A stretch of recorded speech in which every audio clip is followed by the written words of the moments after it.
Toni Morrison महिलाओं में 8वीं और सांवली महिलाओं में प्रथम थी। जितना महिला के नोबेल पुरस्कार मिला उस समय से 8वां नंबर पर इनको मिला था। और सांवला में मतलब काला रंग में, ब्लैक वुमेन में प्रथम महिला थी। कोई प्रथम काली महिला, ब्लैक सांवली महिला थी जिनको नोबेल प्राइज मिला था। तो ये लिखा गया कि टॉनी मॉरिसन महिलाओं में 8वीं और सांवली महिलाओं में प्रथम साहित्य में नोबेल प्राइज 1999 प्राप्त करने वाली थी।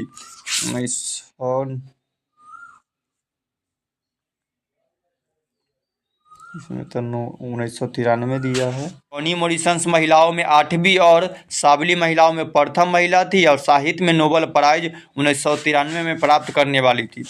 उसने कहानी के लिए पुलित्जर पुरस्कार भी हासिल किया है और उनको एक और अवार्ड मिला था, पुलित्जर पुरस्कार। इसका 7वीं और सबसे नई कहानी पैराडाइज जो 1998 के प्रारंभ में प्रकाशित हुआ था। इनका एक कहानी है जिसका कहानी का नाम है पैराडाइज। तक जब भी पैराडाइज लिखल का आएगा तो इसका मतलब इनका कहानी है, तो टॉनी मॉरिसन के आगे कर दें। इसका व्याख्यान वंस अपॉन ए टाइम अद्भुत रूप से दिखाता है। इनका जो कहानी है पैराडाइज, उसी में कहानी में लिखा गया वंस अपॉन टाइम में दिखाता है कि कैसे भाषा का समुचित प्रयोग दुनिया में और उससे भी अधिक नज़दीकी परिवेश में परिवर्तन और बड़ी क्रांति ला सका है। यह व्याख्यान ऐसी स्थिति बनाता है कि भाषा जीवंत और सशक्त होनी चाहिए। कहानियाँ न केवल मनोरंजक होती है बल्कि ज्ञान की तन्यता के प्रधान तरीकों में से एक होती है। ऐसे भी किस्से जो अभिव्यक्ति और भाषा के अत्यंत सरल रूप से माध्यम से भी विषय वस्तु को उभार देती है। दिया गया व्याख्यान उनके उत्तरदान पर है। पूरा chapter Toni Morrison once upon a time के लेखक है और इनमें फर्स्ट वुमेन महिला को मिला था और महिला में 8वीं थी और काली सांवली में प्रथम थी। और ये अमेरिका की महिला है, याद रखना, अमेरिका की इस तरह के। और इनको पुलित्जर पुरस्कार भी मिला हुआ है, नोबेल पुरस्कार भी मिला हुआ 1993 में। और किताब लिखे थे जिनका नाम था पैराडाइज जो 1998 में चला था। और ये दुनिया में इसी पर एक कहानी लिखा गया वंस अपॉन टाइम, जिसमें भाषाओं के बारे में पूरा दिया गया। आगे लिखते हैं once upon a time there was an old women, जेकरा में कहानी है कि एक समय में एक बूढ़ी औरत थी। वंस अपॉन टाइम में वाले कि एक old man but blind and wise. Blind का मतलब होता है अंधा, विज का मतलब बुद्धिमान। नॉर्मली कहानी शॉर्ट में इसमें कभी फिल्म में जो अपनों हुआ कि लाइन कटल रहता है फिर भी घर में जाना है तो नमक के डिब्बा हम लोग खोज के ले आते हैं, वह मोबाइल के खोज के ले आते हैं।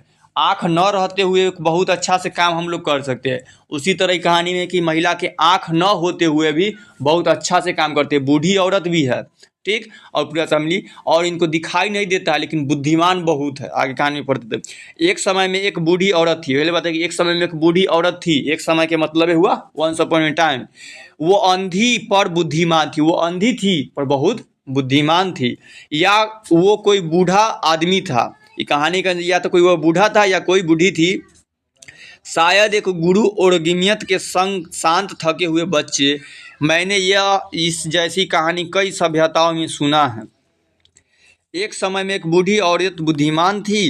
वो औरत एक गुलाम काले अमेरिकन की बेटी थी। और जो बूढ़ी औरत थी वो किसी की बेटी थी। तो बेटी थी किसकी थी? तो काले अमेरिकन की। क्या कि अमेरिकन को मैं पार्ट बता दे कि गोरे और काले होते हैं, तो उनमें से काले अमेरिकन के बताया गया कि काले अमेरिकन की बेटी थी। अब गुलाम के मतलब होता है कि गुलाम करके रखे हुए था कि सब दिन से उसी के पास रहना है, जैसे करेगा उसे करते रहना है। जो मेन जो लड़का हुआ और जब जो बेटी हुई से यानी कि उसका जो महिला है, बूढ़ी महिला, उनका जो पिता था ना वो किसी का गुलाम था।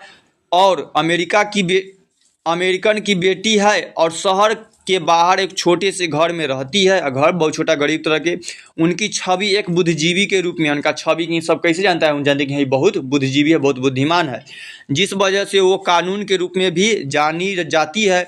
उनकी प्रतिष्ठा की खबरें दूर दूर तक है। उनकी प्रतिष्ठा के बारे में बहुत दूर तक जानता है कि बुद्धिमान महिला है। वहाँ भी है जहाँ गांव के पंडित ही मनोरंजन का साधन होते हैं, या गांव तक में भी है। वन डे वुमन विजिट, एक दिन उसके पास कुछ युवक और युवती आते हैं। महिला के पास एक दिन कुछ युवक और युवती, मतलब युवक मतलब लड़का, कुछ लड़की आती है। जो उसकी दिव्य दृष्टि की गलत ठहराने पर तुले हुए है। क्योंकि महिला होते हुए बहुत अच्छा चीज़ जानवर कुछ बता देती है, तो इस तरह सब विख्यात है कि इनको कैसे सब कुछ पता हो जाता है। लेकिन वो तो अंधी है, तो वो बोलते हैं कि हमको दिव्य दृष्टि से हमको सब कुछ पता कर लेते हैं। ये पर कुछ लड़का कुछ लड़की आती है जो उनकी जो दिव्य दृष्टि है उनका गलत होगी, थोड़ा कुछ पता नहीं, तू गलत बता देते हैं आप, तो इसी गलत ठहराने के तुले हुए और उसे चालबाज बताना चाहते हैं। जैसा वे कुछ समझ रहे हैं, उनकी उनकी योजना सरल है। वो घर पर उसके घर में प्रवेश करते हैं और वहीं प्रश्न पूछते हैं जिसका उत्तर मात्र उसकी विभिन्नता पर जाता है। ऐसी विभिन्नता जो वे प्रचुर संयोगिता समझते हैं, उसका अंधापन, वे उसके आगे खड़े हो जाते हैं और उनमें से एक कहता है, बूढ़ी औरत, मेरे हाथ में एक पक्षी है, बताओ वो जीवित है या मृत है। क्योंकि वो अंधी थी, तो वो अंधी होते हुए बता रही थी कि क्या है कैसा है। तो जैसे ही घर में घुसा, उसमें से एक लड़का बोला कि बूढ़ी औरत, मेरे हाथ में एक पक्षी है, बताओ वो जीवित है कि मृत है। क्योंकि जो पक्षी जो ले रहा है, वो लड़का पूछता है कि जो मेरे हाथ में पक्षी है से जीवित, क्योंकि जगह आँख रहेगा से ना देख कर बता सकेगा कि जिंदा है कि मरद, और बिना छुए बिना कुछ कर कैसे पता चलेगा कोई आदमी की जिंदा है कि मरद। तो वही पूछ रहा है कि बूढ़ी औरत, बताओ मेरे हाथ में एक पक्षी है, बताओ वो जीवित है कि मृत है, कि मरा हुआ है कि नहीं। उनका कोई जवाब नहीं आता है, तो तनकीर औरत कुछ जवाब नहीं देती है। फिर सवाल दोहराया जाता है, वो चिड़िया जो मेरे हाथ में है जिंदा है या मृत है। फिर पूछा है कि जो मेरे हाथ में जो चिड़िया है सो जिंदा है या मृत है। फिर भी वह उत्तर नहीं देती है। फिर भी वो महिला अंधी है, से कोई जवाब नहीं देती है। वो अंधी है और अपने मुलाकातियों को देख नहीं सकती है, और अपना जो मुलाकात करने जो भी आता है कोई, उसको तो अंधा कोई कुछ देख ही नहीं सकता है। तो उसके हाथ में क्या है उसका जिक्र की क्या करना, तो जिसके हाथ में क्या उसका जिक्र क्या करना।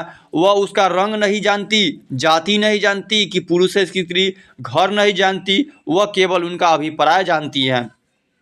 वह इतने देर तक शांत रहती है कि वे लोग अपनी हंसी रोक नहीं पाते हैं, और चुपचाप है, पूछ रहा है कुछ ना बताया तो लोग को हंसी आ जाता है। अंत में वे बोलती है धीमे पर कड़क के, मुझे नहीं पता कि ये पक्षी जीवित है या मृत है, पर ये तुम्हारे हाथ में है। फिर वो महिला बोलती है कि मुझे तो ये नहीं पता कि तुम्हारे हाथ में जो पक्षी है से जीवित है या मृत है, मगर वो पक्षी तुम्हारे हाथ में है। अपनी शक्ति और उसकी निसहायता दिखाने पर उन युवक मुलाकातियों को फटकारा जाता है। कहा कि वे लोग न केवल उपहास की क्रिया के लिए उत्तरदायी है, बल्कि उसका लक्ष्य प्राप्त करने हेतु जीवन का छोटा पुलिंदा त्याग करने के लिए भी है। वह अंधी औरत अपना ध्यान उनकी शक्ति के दावे से हटाकर उस सामान की ओर लगाती है जिसके जरिए उस शक्ति का उपयोग हुआ है, और फिर अपना ध्यान अलग लगाती है ताकि हो जाए। उस हाथ में उस चिड़िया से जो संकेत मिलता है, इस बात की अटकल मेरे लिए हमेशा आकर्षण रहा, किंतु खासकर वैसा ही अब जैसा मैं काम करने के में सोच रहा हूँ, जिसने मुझे इस संगत में लाया है। इसलिए मैं उस चिड़िया को भाषा के रूप में समझा और उस औरत को अभ्यस्त लेखक के रूप में। एक समय की बात है, उनसे मिलने आए लोग एक सवाल पूछते, फिर आगे लाइन के एक सवाल की बात आगे पूछते कि वो कौन है, ये बच्चे, उस भीड़त का क्या हुआ, उन्होंने अंतिम शब्दों में क्या सुना, पक्षी की आपके हाथों में है। ये वाक्य एक संभावना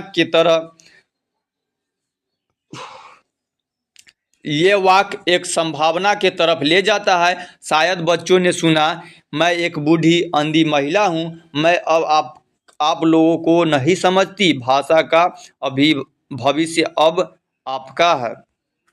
वे वहाँ खड़े रहे, मान लो उसके हाथ में कुछ नहीं है, मानो वह मुलाकात मात्र एक चतुर योजना थी, एक चाल विचार विमर्श करने के लिए, जैसा उन्होंने पहले गंभीर रूप से नहीं किया। वयस्कों की दुनिया का अतिक्रमण करने के लिए उनके बारे में उनके संवाद का संकराफ में हस्तक्षेप करने का मौका। तुम बूढ़ी और अंधी औरत हो, तुम वही कहती हो जो भाषा कह सकता है, बिना तस्वीर के क्या होगा, माप जो बेनाम है, भाषा खुद ध्यान लगाना होता है। वो बोल के भाषा से सुन करके सब बता देती थी, बिना देखे कैसे बताएगी, तो सब उनको बोल रहा है, सब उनका मजाक उड़ाने के लिए आया था, सब योजना बना करके। हमें बताओ कि औरत होना क्या होता है, ताकि हम जान सके कि आदमी होना क्या है। क्या चीज़ कगार पर ही का है, अपनों से दूर होना कैसा है, शहर के कगार पर रहना जो आपको खुद से नहीं जोड़ पा रहे हैं। हमें उन नावों के बारे में बताइए जिन्हें ईस्टर से मुड़ा दिया गया है। उनके बारे में बताओ जो गुलाम थे और उनका सांस बर्फ गिरने के जैसा आवाज़ दे रहा था। कैसे वो जानते कि अगला बिंदु उनका आखिरी बिंदु होगा। सराय का दरवाज़ा खुलता है और एक लड़का लड़की बाहर जाते हैं। वो गाड़ी में बैठते हैं। लड़के के पास 3 साल बाद बंदूक आई थी। लड़के के पास 3 साल बाद बंदूक आई और एक लैंप और गरम जग है जो वो आपस में बांट रहे हैं। वो लड़की रोटी, मीट का एक टुकड़ा और बहुत कुछ देती है। एक झलक उसके आंखों में जिसके लिए वो काम करती है। हर एक के लिए एक सेवक है। अगला बिंदु उनका होगा, पर ये नहीं। फिर से शांति हो जाती है जब बच्चे चुप हो जाते हैं और वो महिला वहाँ आती है। वो अंत में कहती है, मैं तुम पर विश्वास करती हूँ। मैं तुम पे चिड़िया सहित विश्वास करती हूँ जो तुम्हारे हाथों में नहीं है, क्योंकि तुमने सत्य से ही पकड़ा है। देखो कितना प्यारा है यह, हम लोगों ने यह काम किया है साथ साथ। फिर लास्ट में बता दें कि उनके हाथ में कोई चिड़िया था ही नहीं, आज झूठ बोल रहा था कि सत्य पकड़ा ही नहीं।